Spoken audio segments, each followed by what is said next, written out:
अस्सलाम वालेकुम नाज़रीन, welcome to the show the stock. मैं हूं आपकी मेज़बान नताशा सीव। आज की मार्केट में सेंटिमेंट्स स्लाइटली अपवर्ड देखे गए, यानी कि रिकवरी नोट देखा गया after a lot of days. हमने देखा मार्केट के अंदर कंसोलिडेशन प्रोसेस ओवर होता हुआ दिखाई दिया, जिसका मतलब ये है कि मार्केट के अंदर दोबारा बाइंग देखी जा रही है।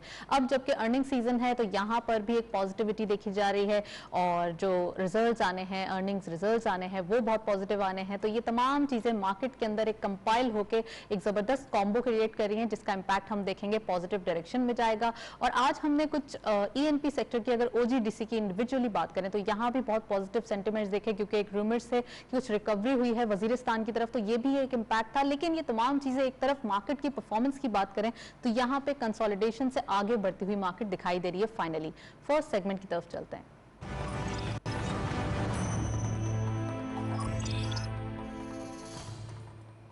Let's have a look on daily highlights. आज की मार्केट की स्टैटिस्टिक्स देखते चलते हैं। ओपन हुई मार्केट 47,491.47 के लेवल पर। हायर साइड पे मार्केट गई 47,737.38, lower was 47,388.42 and finally closure 47,628.26 का, यानी कि चेंज रहा 136.79 का इजाफा। टर्नओवर में करंटली मार्केट ने 506.29 मिलियन शेयर्स ट्रेड किए हैं। कल के मुकाबले में माइनर डिक्लाइन नजर आता है 1.86 मिलियन शेयर्स का। वैल्यू रही 15.48 billion rupees and volume leaders में only one strip being in red territory. WTL इस लिस्ट को लीड कर रहे हैं 0.07 के डिक्लाइन के साथ। 3.35 पे क्लोजर। 50.82 million shares traded. के इलेक्ट्रिक अगेन लाइमलाइट में आज काफी अरसे बाद दिखाई दे रहे हैं। 0.16 का इजाफा देखा गया। 4.06 पे क्लोजर रहा। 38.93 मिलियन शेयर्स ट्रेड किए गए। TPL दोबारा से वॉल्यूम लीडर्स में आज भी दिखाई दिए हैं। This is the fourth consecutive day I guess. 1.68 का इजाफा। 24.47 पे क्लोजर। 36.35 का कारोबार रहा। ऑल पेनी स्टॉक्स हम देख रहे हैं आज भी वॉल्यूम लीडर्स में देखे गए हैं। इट मींस कि यहाँ पर थर्ड टियर स्क्रिप्ट्स दोबारा जो है वो बूम करते हुए दिखाई दे रहे हैं। नेक्स्ट सेगमेंट की तरफ चलते हैं।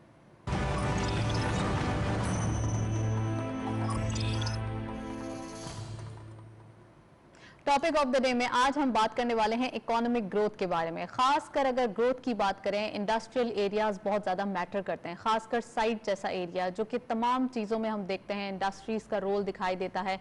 इनको कितने बेनिफिट्स हैं, इनकी क्या प्रॉब्लम्स हैं, क्या इनको चैलेंजेस हैं, आज के प्रोग्राम में डिटेल डिस्कशन करेंगे। स्टूडियो में वी हैव गेस्ट्स, उनको वेलकम करते हैं। मुनव्वर महेसर साहब हमारे साथ मौजूद हैं, MD साइट्स सिंध। अस्सलाम वालेकुम sir, welcome to the show. और हमारे साथ मौजूद हैं डॉक्टर अक़दस अफजल साहब, आप इकोनॉमिस्ट भी हैं, पढ़ाते भी हैं। अस्सलाम वालेकुम sir, welcome to the show. Thank you very much sir. सबसे पहले महेसर साहब आपसे प्रोग्राम का बाकायदा आगाज करेंगे। हम देख रहे हैं कोविड के सिचुएशन में बहुत जबरदस्त चैलेंजेस मौजूद थे। एक अरसा आया था, यानी कि 3 वीक्स का 4 वीक्स का, जब बिल्कुल शटडाउन की तरफ चले गए थे, कोई बिजनेस कोई चीज नहीं हो रही थी। लेकिन फिर बाद में हमने देखा कि बिजनेस को खोलना शुरू किया और अब सिचुएशन आपके सामने बहुत जबरदस्त चीजें हो रही हैं। तो नॉर्मलाइज की तरफ और वो जो एक चैलेंजेस थे, कैसे देखते हैं आप उसे? देखिए, ये जो मसला था ये हमारा अकेले का मसला नहीं था, ये वर्ल्ड ओवर यही मसला था। लेकिन हमने इसको, मैं तो समझता हूँ कि ज़्यादा जन हिम्मत के साथ इसको फेस किया है, क्योंकि हम लोगों में ये कैपेसिटी थी, डर कम था इस चीज़ का जो है ना। और टाइमली ये सारी चीज़ें जितनी जो लॉकडाउन से जो चीज़ें हुई, SOPs को फॉलो करते हुए अगर आप देखेंगे साइट एरियाज़ की तरफ, तो अच्छे नमूने से आपने देखा होगा कि एम्प्लॉयमेंट की कोई अनएम्प्लॉयमेंट भी बहुत कम हुई है इस अरसे में। दुनिया में जिसका रेशो को लेंगे और हमारे रेशो को लेंगे तो बहुत कम, ज़्यादा फ़र्क है। हमारे यहाँ बहुत कम अनएम्प्लॉयमेंट हुई है। लेकिन यह है कि अल्हम्दुलिल्लाह जो ग्रोथ ही है उसमें कम, क्योंकि एम्प्लॉयमेंट भी कम हुई है, काम भी चलता रहा, तो फ़र्क भी कम आया है इस हिसाब से। मतलब और जब ये नॉर्मलाइजेशन की तरफ सिचुएशन आ रही है तो अब तो चीज़ें बिल्कुल ठीक होने लगी हैं। ये और चीज़ है कि जो जो इंडस्ट्रियल एरियाज हमारे पास मौजूद हैं वो उसूलन जितने होने चाहिए उससे कम हैं, लेकिन जो हैं उसमें काम बड़ा अच्छा हुआ है इस इन द मीन टाइम और उसके नॉर्मल होने के बाद भी। राइट, काम अभी अच्छा हुआ, इस पर भी मजीद बात करेंगे, लेकिन मैं चाह रही हूँ इंट्रोडक्टरी कमेंट डॉक्टर अक़दस से भी ले लिया जाए। सर, इकोनॉमिक ग्रोथ की बात हो रही है और अब हम थोड़ा सा अपना विजन सिंध से हटा के पूरे मुल्क की तरफ लेके जाते हैं। रेमिटेंसेस, एक्सपोर्ट्स, या फिर हम बात करें RD अकाउंट्स के नंबर्स और स्टेट बैंक ऑफ पाकिस्तान के फॉरेक्स रिजर्व्स के नंबर, ये तमाम चीज़ें इंक्रीज होते हुए डेली बेसिस पे दिखाई दे रहे हैं। कितना हैप्पी हैं आप, और अगर उसे थोड़ा सा कंपेयर करें लास्ट ईयर से, तो कितना इंपॉर्टेंट है इस बार की ग्रोथ?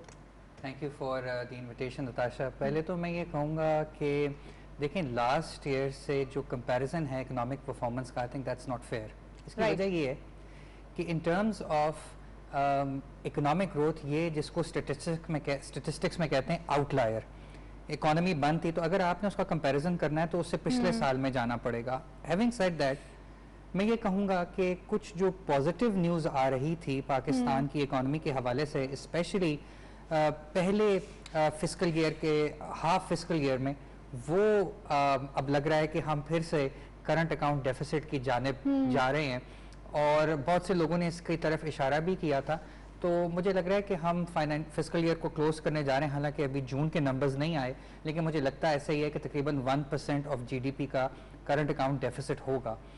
लेकिन इसमें जो सबसे इंटरेस्टिंग और हौसला अफजा बात है वो ये है कि इस दफ़ा पाकिस्तान को रिकॉर्ड रेमिटेंसेज आई हैं, 29.4 बिलियन डॉलर्स। मुझे याद है कुछ साल पहले की बात है कि जब रेमिटेंसेस की बात करते थे पाकिस्तान के हवाले से, तो 17-18 बिलियन के 19 बिलियन के अराउंड अबाउट होते हैं, कुछ ही साल पहले की बात है। तो ये एक रिकॉर्ड नंबर है रेमिटेंसेस का। तो इसकी वजह से कुछ हमें आप कह सकती हैं कि थोड़ा सा हमें रूम मिला है हमारी इकोनॉमिक पॉलिसी मेकर्स को, कि उन्होंने थोड़ा सा एक इकोनॉमी की शिप को स्टेबलाइज किया है। लेकिन मैं अभी ये समझता हूँ नताशा कि अभी भी बहुत बड़े बड़े ख़तरात हमारी मईशत को दरपेश हैं, जिसमें सबसे बड़ा ख़तरा मुझे उस इन्फ्लेशन का नज़र आ रहा है जो इंटरनेशनली हो रही है और जिसका फिर पास थ्रू पाकिस्तान के अंदर आएगा। राइट हर एनालिस्ट के अपने एनालिसिस होते हैं। हम कुछ एनालिस्ट से पूछते हैं तो इन्फ्लेशन के बारे में बड़े मुतमईन नज़र आते हैं, और कुछ एनालिसिस जो है वो हमें ये दिखाता है कि आने वाले दिनों में ग्लोबली इन्फ्लेशन काफ़ी हद तक बढ़ता हुआ दिखाई देगा। इस पर मजीद बात करेंगे, अभी हम चलते हैं ब्रेक की जानिब, हमारे साथ रहिए।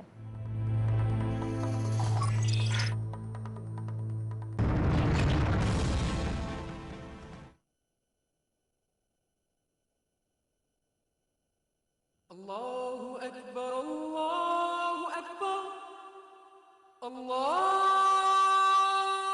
Akbar, Allahu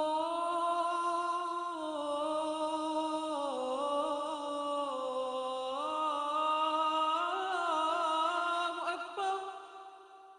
Ashhadu an la ilaha illallah.